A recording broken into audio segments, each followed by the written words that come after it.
Akong pasabog na naman sa inyo. Sobrang nakakatuwa lang talaga. Very, kumbaga sinasabi nga nila lagi, proud parents. Talagang nakaka-proud, di ba? Pero sabi ko nga, hindi ko naman hinihiling, ako makapasa lang, okay na eh. Kahit nung nag-aaral ako ng elementary, high school, since nung nag-college ako, maka 75 lang ako, maka 3 lang ako sa class card. Malaking achievement na yun. What more pa, ito yung mga alaga namin. Ang dalawang tropa namin na si Mayora at saka si Boss Amir. Napakalupit. Taran! Meron silang ganito. Yan. Ano ba to? Ano ba talaga to? Diba? Nakakatuwa to. Grabe. Nung nakita ko to kahapon, pag uwi ko, matindang meeting si Mami Jenny. Yun.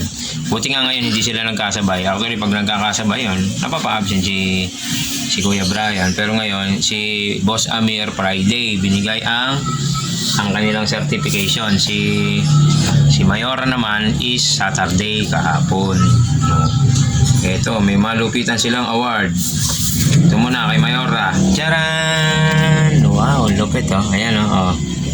Si Mayora is with honors. Palakpakan! At dito naman, si Boss Amir, diba? With high honor. Taran! Taran! Diba? Sobrang nakakatuwa, no? Makatanggap ka ng ganito, no? Tayo nga nun eh, kahit ribbon, di makakuha eh. Di ba? Oh, di ba? Sulit, di ba? Sulit yung gising naman. Hindi ka naman sinasabing hindi sulit yung mga hindi nakakakuha ng ganito, di ba? Hindi naman namin hiniling talaga na makakuha sila ng ganito. Ang hiniling nga lang namin, makapasa lang, okay na, di ba?